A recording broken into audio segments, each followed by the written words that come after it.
ఓం శాంతి 24/6/2026 Pratah Murali Mateshwari revise 1957. ఈ కర్మక్షేత్రంలో కర్మ అనేది అనాది వస్తువు. మీరు కర్మను వదిలిపెట్టరాదు, కానీ కర్మయోగిగా అవ్వాలి. ఏ పనిని వదిలిపెట్టరాదు. కర్మ అంటే పని. మాట్లాడడము, చూడడము, వినడము, తినడము, త్రాగడం అంతా కర్మనే. అది వదిలేకి వీలు కాదు. కానీ కర్మలు చేస్తూ కూడా బాబా స్మృతిలో ఉండాలి. అది కర్మయోగి అంటే. జగదంబ తల్లి యొక్క స్మృతి దినాన 24వ తారీఖు మమ్మ స్మృతి దినం. ఈరోజు వినిపించడానికి మమ్మ ద్వారా ఉచ్చరింపబడిన మధుర మహావాక్యాలు. ఈ సృష్టి అనేది కర్మక్షేత్రం. ఇక్కడ ప్రతి మనుష్యాత్మ తమ తమ పాత్రను అభినయిస్తూ ఉన్నారు. ఇందులో పరమాత్మకు కూడా పాత్ర ఉంది. కానీ వారు ఆత్మల వలె జనన మరణాలలోకి రారు. ఆత్మల వలె వారి కర్మల ఖాతా ఉల్టాగా తయారవ్వదు. వారంటారు, నేనైతే కేవలం ఆత్మలైన మిమ్మల్ని లిబరేట్ అంటే ముక్తులుగా చేసేందుకు వస్తాను. అందుకే నన్ను లిబరేటర్, బంధనాల నుండి విడిపించే గతి సద్గతి దాత అని అంటారు. ఆత్మపై ఏదైతే మాయ యొక్క బంధనం ఉందో దానిని తొలగించి పవిత్రంగా తయారు చేస్తారు.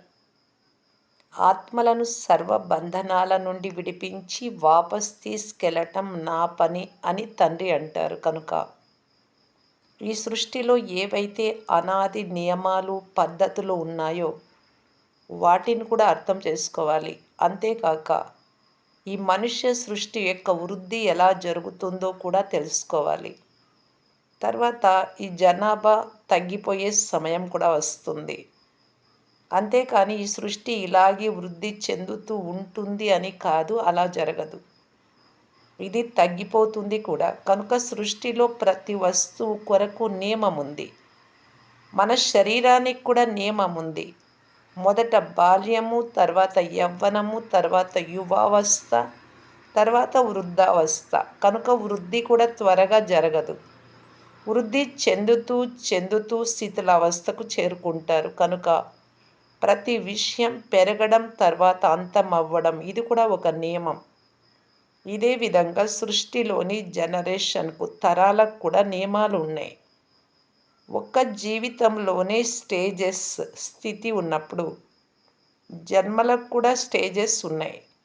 తర్వాత ఏవైతే జనరేషన్స్ నడిచాయో వాటికి కూడా స్టేజెస్ ఉన్నాయి. అదేవిధంగా అన్ని ధర్మాలకు కూడా స్టేజెస్ ఉన్నాయి. మొదటి ధర్మం అన్నిటికంటే శక్తివంతమైనది. కనుక దాని వెనుక నెమ్మది నెమ్మదిగా ఏ ధర్మాలైతే వస్తాయో వాటి శక్తి తగ్గిపోతూ ఉంటుంది. కనుక ధర్మాలు ఏర్పడము, ధర్మాలు నడవడం, ప్రతి విషయం నియమాల అనుసారంగానే నడుస్తుంది. ఈ విషయాలన్నింటిని కూడా అర్థం చేసుకోవాలి. తండ్రి కూడా అంటారు, నాకు కూడా ఇందులో పాత్ర ఉంది. డ్రామాలో నేను కూడా ఒక ఆత్మనే. భగవంతుడనైనా నేను వేరే వస్తువు ఏమీ కాదు. నేను కూడా ఆత్మనే. కానీ నా పని చాలా గొప్పది మరియు ఉన్నతమైనది. అందుకే నన్ను గాడ్ అని అంటారు, భగవంతుడు అని. ఆత్మలైన మీరు ఎలా ఉన్నారో నేను కూడా అలాగే ఉన్నాను. ఉదాహరణకు మీకు పిల్లలు ఉంటే వారు కూడా మనుష్యులే, మీరు కూడా మనుష్యులే. అందులో తేడా ఏమీ లేదు కదా. అదేవిధంగా నేను కూడా ఆత్మనే. ఆత్మకు తేడా ఏమీ లేదు. కానీ కర్తవ్యంలో చాలా గొప్ప తేడా ఉంది. అందుకే నా కర్తవ్యం ఏదైతే ఉందో అది అందరికంటే భిన్నమైనది అని అంటారు. నేనేమి ఈ హద్దులో ఏదో ఒక ధర్మస్థాపకుడను కాదు. నేను ఈ ప్రపంచపు రచయితను. ఒక ధర్మానికి రచయితలు, మిగతా వారు ధర్మస్థాపకులు. ఎలాగైతే ఆ ఆత్మలు తమ పనిని తమ సమయానికి చేస్తారో అలా నేను కూడా నా సమయానికి ఇక్కడికి వస్తాను. నా కర్తవ్యం విశాలమైనది. నా కర్తవ్యం మహోన్నతమైనది మరియు అన్నింటికంటే విశిష్టమైనది, అసాధారణమైనది. అందుకే మీ పని విశిష్టమైనది అని అంటారు.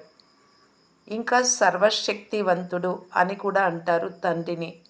అన్నిటికంటే శక్తిశాలి పని ఆత్మలను మాయా బంధనాల నుండి విడిపించటం మరియు క్రొత్త ప్రపంచానికి అంటుకట్టడం. అందుకే ఆంగ్లంలో వారిని హెవెన్లీ గాడ్ ఫాదర్ అని అంటారు. క్రీస్తును క్రిస్టియానిటీకి ఫాదర్ అని అంటారు. వారిని హెవెన్లీ గాడ్ ఫాదర్ అని అనరు. హెవెన్ స్థాపన చేసేవారు పరమాత్మ. కనుక హెవెన్ స్వర్గం అనేది ప్రపంచమైంది కదా. హెవెన్ అనేది ఒక ధర్మం కాదు. కనుక వారు ప్రపంచం యొక్క స్థాపకులు. ఆ ప్రపంచంలో ఒకే ధర్మం, ఒకే రాజ్యం ఉంటాయి. తత్వాలు మొదలైనవన్నీ పరివర్తన అయిపోతాయి. అందుకే తండ్రిని హెవెన్లీ గాడ్ ఫాదర్ అని అంటారు. మరొకటి గాడ్ ఈజ్ ట్రూత్, భగవంతుడు సత్యము అని అంటారు. మరి సత్యం అంటే అది ఎలాంటి వస్తువు, ఇందులో సత్యం అనే విషయాలను కూడా అర్థం చేసుకోవాలి. ఎవరైతే సత్యం మాట్లాడతారో వారే భగవంతుడు అని చాలామంది భావిస్తారు. భగవంతుడు అంటే మరేదో వస్తువు కాదు, కేవలం సత్యం మాట్లాడాలి అంతే అని అనుకుంటారు. కానీ అలా కాదు. గాడ్ ఈజ్ ట్రూత్ అంటే భగవంతుడే వచ్చి అన్ని విషయాల గురించిన సత్యతను తెలిపించారు. తండ్రిలోనే సత్యత ఉంది. అందుకే వారిని నాలెడ్జ్ఫుల్ అని కూడా అంటారు. జ్ఞాన సాగరులు, ఆనంద సాగరులు అన్నీ భగవంతుడికి తెలుసు అని కూడా అంటారు. కనుక తప్పకుండా కొన్ని విశేషమైన విషయాల గురించి తెలిసి ఉంటుంది కదా.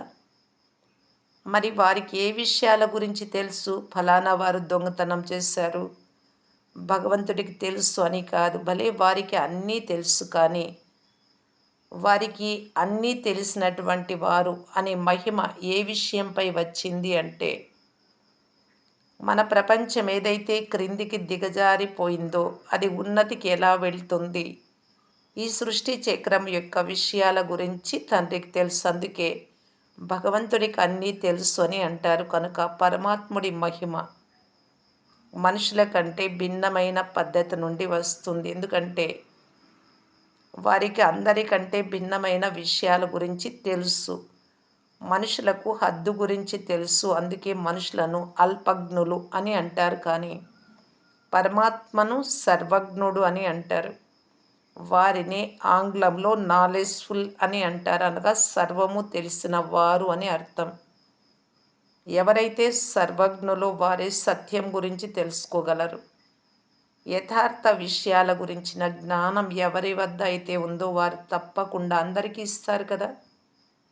ఒకవేళ స్వయం తెలుసుకొని ఇతరులకు తెలిపించకపోతే దానితో మనకేం లాభం ఉంది? వారిని తెలుసుకోవడం ద్వారా మనకేదో లాభం లభించింది కనుకనే మనము వారి యోగ్యతలను మహిమ చేస్తాం, వారి వెనుక పడతాం. ఎప్పుడైనా ఏదైనా విషయం జరిగితే, ఓ భగవంతుడా, ఇప్పుడు మీరు ఇది చెయ్యండి, మాకు శుభం చేకూర్చండి, దయ చూపించండి, నా దుఃఖం దూరం చేయండి అని అంటారు. కనుక మనము వారిని వేడుకుంటాం కదా. వారితో ఏదో సంబంధం ఉంది. అందుకే వారు మనపై ఏదో ఉపకారం చేశారు అనే పద్ధతితో చేస్తారు అనే నమ్మకం కూడా ఉంచి స్మృతి చేస్తాము. ఒకవేళ ఎప్పుడు ఉపకారం చేయనే లేదు అంటే మనమెందుకు వారి కోసం తల బాదుకుంటాము? ఎవరైనా కష్ట సమయంలో సహాయం చేస్తే వీరు చాలా కష్ట సమయంలో నాకు సహాయం చేశారు అని మనసులో గుర్తుంచుకుంటారు కదా. సమయానికి నాకు రక్షణ చేశారు అని వారి పట్ల మనస్సులో ప్రేమ ఉంటుంది. అదేవిధంగా పరమాత్మ కూడా సమయానికి మనకు సహాయం చేశారు కనుక వారి పట్ల కూడా ప్రేమ కలుగుతుంది. అలాగని ఎప్పుడైనా ఎవరైనా మనుషులకు కొంత మంచి జరిగితే అది భగవంతుడు చేశారు, వారు అలాగే చేస్తారు అని అనరాదు. కానీ తండ్రి పని చాలా గొప్పది, ప్రపంచానికి చెందిన పని. ఇది ప్రపంచానికి సంబంధించిన విషయం. అంతేకాని ఎవరికైనా కొద్దిగా ధనం లభిస్తే అది భగవంతుడు ఇచ్చారు అని కాదు. మనం కూడా మంచి కర్మలు చేస్తాము కనుక ఆ కర్మల ఫలం లభిస్తుంది. మంచి చెడు కర్మల లెక్కాచారం నడుస్తుంది. ఏం చేస్తే అది అనుభవించాలి. వాటి ఫలితం కూడా మనం పొందుతూ ఉంటాం. కానీ పరమాత్మ వచ్చి ఏ కర్మలైతే నేర్పించారో వాటి ఫలితం వేరుగా ఉంటుంది. అల్పకాల సుఖమైతే బుద్ధి బలం ఆధారంతో కూడా లభిస్తుంది. కానీ తండ్రి ఏ జ్ఞానమైతే ఇచ్చారో దాని ద్వారా మనం సదా సుఖం పొందుకుంటాం. కనుక పరమాత్ముడి పని భిన్నమైనది కదా. అందుకే వారు అంటారు, నేనే వచ్చి కర్మల యథార్థమైన జ్ఞానం ఏదైతే ఉందో దానిని నేర్పిస్తాను. దానిని శ్రేష్టమైన కర్మయోగమని అన్నారు. ఇందులో కర్మను కానీ గృహస్థమును కానీ వదిలిపెట్టే మాటే లేదు. మీరు కేవలం మీ కర్మలను పవిత్రంగా ఎలా తయారు చేసుకోవాలో ఆ జ్ఞానాన్ని తెలిపిస్తాను. కనుక కర్మలను పవిత్రంగా తయారు చేసుకోవాలి. అంతేకాని కర్మలను వదిలిపెట్టరాదు. కర్మ అనేది అనాది. ఈ కర్మక్షేత్రం కూడా అనాది. మనిషి ఉన్నాడు కనుక కర్మ కూడా ఉంది. కానీ ఆ కర్మను ఎలా శ్రేష్టంగా చేసుకోవాలి అనేది నేను వచ్చి నేర్పిస్తాను. తద్వారా మళ్ళీ మీ కర్మల ఖాతా అకర్మగా శ్రేష్ట కర్మగా ఉంటుంది. అకర్మ అంటే చెడు ఖాతా ఏది తయారు కాదు. ఇలా బాబా చెప్తారు. ఈ చిన్న సంగమ యుగంలో నేను మీ దేశమైన ఈ సాకార ప్రపంచంలోకి మీకోసమే వచ్చాను అని తండ్రి అంటున్నారు. కనుక కనీసం ఇప్పుడిక ఎంత సమయం ఉందో అంత సమయమైనా కొంత మన గురించి ఆలోచించండి. బాబా వారిగా అయ్యారు కనుక తక్కువలో తక్కువ ఇంత సమయమైనా శుద్ధంగా ఉండండి. తర్వాత మీది ఎలాంటి ప్రాలబ్ధము ప్రాప్తి తయారవుతుంది అంటే ఆ ప్రపంచంలో మీరు శ్రమ చేయాల్సిన అవసరం ఉండదు. స్వర్గంలో ఇప్పుడైతే కొద్దిగా శ్రమ చేయాలి. ఇప్పుడు మీరు ఏం చేసైనా సరే, మరణించాల్సి వచ్చినా సరే పవిత్రంగా ఉంటాము అని ప్రతిజ్ఞ చేయండి. మీలో దృఢతను ఉంచుకోండి. మీ ధారణలలో ఉండేందుకు పూర్తి ప్రయత్నం చేయండి. తండ్రి మీకు స్పష్టంగా చెప్తున్నారు, మీరు కేవలం ఈ కొంత సమయం కోసం ఈ శ్రమ చేయండి. నేను మీతో ఇక వేరే శ్రమ ఏది చేయించను. మీకు ఎంత లభిస్తుందో దానితో పోలిస్తే అసలు శ్రమ అనేదే లేదు. నేను ఇది చేస్తాను, అది చేస్తాను అని కేవలము చెప్తూ ఉండడం కాదు. ప్రపంచం ఏమంటుంది, వారు ఏమంటారు అని అనకండి. అరే, ప్రపంచం ఏమంటుందో దానిని వదిలేయండి. ఇప్పుడు ఈ ప్రపంచమే వెళ్ళిపోనున్నది. ఇప్పుడైతే మృత్యు ఎదురుగా నిలబడి ఉంది. మీరు ఇంత విస్తారంగా ఏదైతే తయారు చేసుకొని కూర్చొని ఉన్నారో అదంతా వ్యర్థం చేస్తున్నారు. తండ్రి చెప్తున్నారు, ఇప్పుడు ఆ వ్యర్థాన్ని రక్షించుకోండి. ఈ శరీర నిర్వహణ కోసం ఎంత కావాలో అంత సంపాదించుకోండి. భలే చెయ్యండి. మీ రచన మీ పిల్లల పట్ల ఎంత లెక్కాచారం ఉందో అంత చేయండి. వారిని నేను సంభాళించను. మీ రచనను మీరే సంభాళించాలి. ఏది అవసరమో దాని నుండి మిమ్మల్ని ఫ్రీ చేస్తాను. కానీ ఇప్పుడు ఏదైతే అదనంగా రచిస్తున్నారో దానికోసం వద్దు అని చెప్తున్నాను. ఎందుకంటే ఇప్పుడు అదైతే పడిపోవాల్సిందే. దానికోసం మీ సమయాన్ని ఎందుకు వ్యర్థంగా పోగొట్టుకుంటున్నారు? ఈ వ్యర్థమైన జంజాటాల ద్వారానే మీరు దుఃఖితులుగా అయ్యారు. ఈ జంజాటాల నుండి ఎలా విడుదల అవ్వాలి అనేది నేను మీకు చెప్తూ ఉన్నాను. అయినప్పటికీ కూర్చొని అనేక సాకులు చెప్పడం ఇదెక్కడి పద్ధతి? తండ్రి కూడా చెప్తున్నారు, చూసుకోండి. ఇప్పుడు ఒకవేళ మంచిగా నాకు మీ మేలు ఇవ్వకుంటే, అంటే మీ వేలు అంటే ఇక్కడ సహయోగము అని, సహాయం చేయకుంటే, మీ చేతిని ఇవ్వకుంటే, ఆ తర్వాత నేను మీ ముక్కు పట్టుకొని తీసుకెళ్తాను. అంటే బలవంతంగానైనా ముక్కు పట్టుకుంటే ఊపిరాడదు, దుఃఖం కలుగుతుంది, తర్వాత శిక్షలు కూడా తినాల్సి వస్తుంది కదా.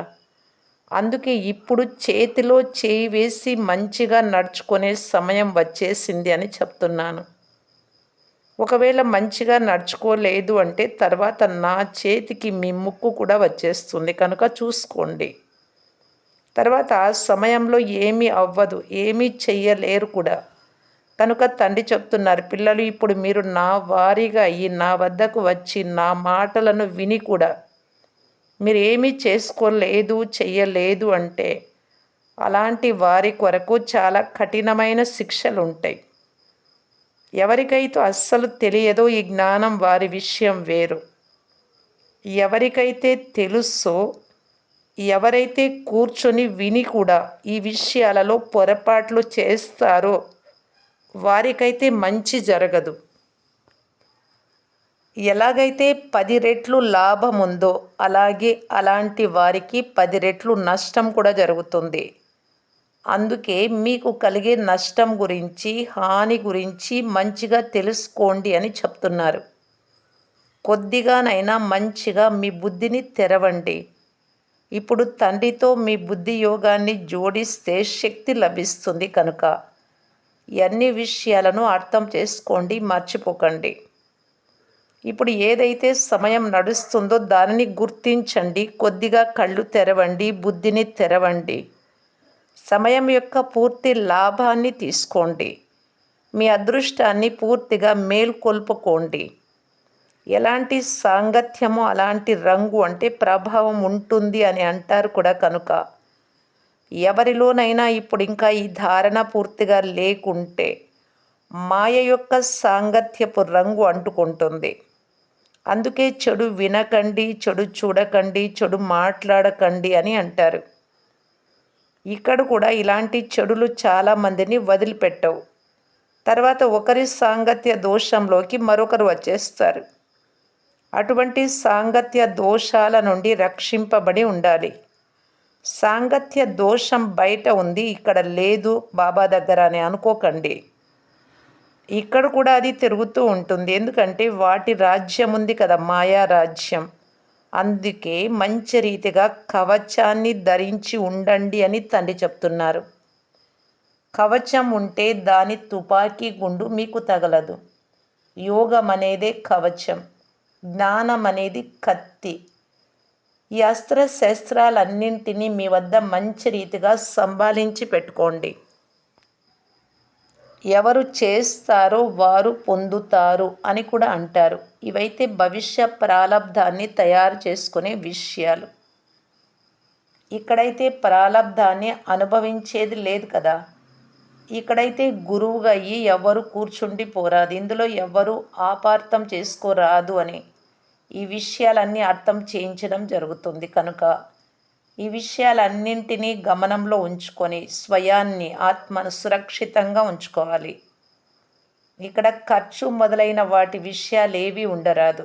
ఇప్పుడు ఈ ఖర్చులన్నీ ఇతరుల కళ్యాణార్థమే చేయాలి. ఒక్కొక్క పైసాను కూడా ఇదే కార్యంలో ఉపయోగించాలి. మంచిది.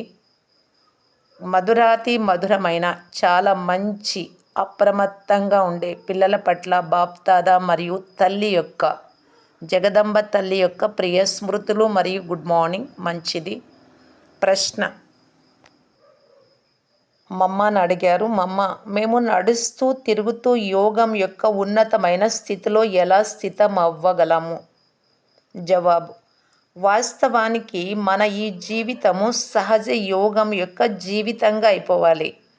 ఎందుకంటే యోగం అంటే నిశ్చయం కనుక ప్రతి సమయము నిశ్చయాన్ని స్థిరంగా ఉంచుకొని ప్రాక్టికల్లో ఆ స్వరూపంగా తయారైపోవాలి. నిశ్చయ రూపంగా ఈ కర్మేంద్రియాల ద్వారా కర్మ చేయండి.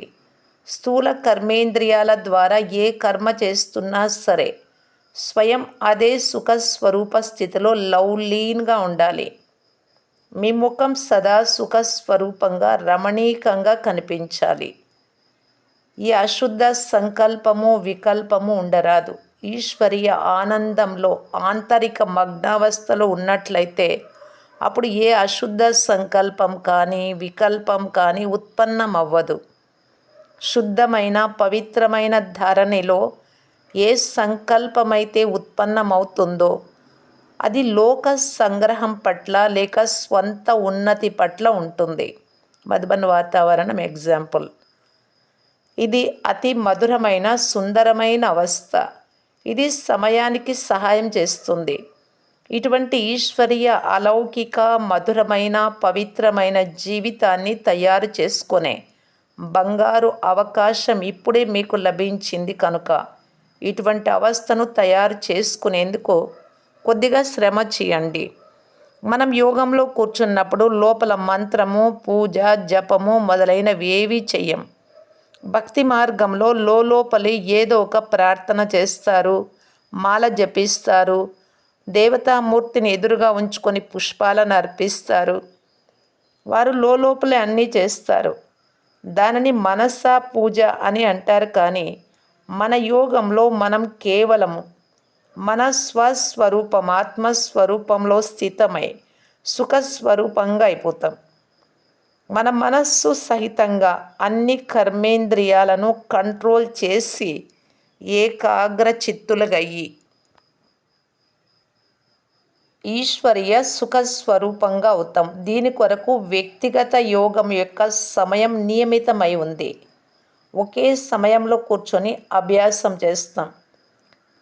అమృతవేళ అనుకోండి. అప్పుడు కేవలం వ్యక్త విషయాలతో సంబంధాన్ని తెంచి అవ్యక్త సంబంధంతో తండ్రితో సంబంధాన్ని జోడించి ఉంచుకుంటే స్మృతి అనగా తలంపు సహజమైపోతుంది. మంచిది, వరదానం. బాప్ దాదా యొక్క తోడు ద్వారా మాయను దూరం నుండి మూర్ఛితంగా చేసే మాయా జీత్ జగత్ జీత్ భవ. ఎలాగైతే తండ్రికి స్నేహిలుగా అయ్యారో అలా తండ్రిని మీ సహచరుడిగా చేసుకుంటే మాయ దూరం నుండి మూర్ఛితమైపోతుంది. మీతోనే తింటాను, మీతోనే కూర్చుంటాను, మీతోనే ఆత్మను సంతోష పెట్టుకుంటాను అనే ప్రారంభంలో ఏదైతే ప్రతిజ్ఞ చేశారో అదే ప్రతిజ్ఞ అనుసారం పూర్తి దినచర్యలో ప్రతి కార్యము తండ్రి తోడుగా చేసినట్లయితే మాయ డిస్టర్బ్ చేయలేదు. దాని నాశనం జరిగిపోతుంది. కనుక మీ సహచరుడిని సదా తోడుగా ఉంచుకోండి. తండ్రిని తోడు యొక్క శక్తి ద్వారా లేక మిలనంలో తండ్రిని కలిసే దానిలో మగ్నమై ఉండుట ద్వారా మాయా జీత్గా జగత్తు జీతుగా అయిపోతారు.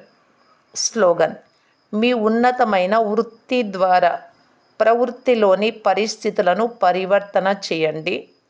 అవ్యక్త సూచన: సదా హర్షితంగా ఉండేందుకు మీ నేచర్ను సరళంగా చేసుకోండి. సహనశీలురుగా అవ్వండి. బాప్దాదా తెలియజేస్తున్నారు.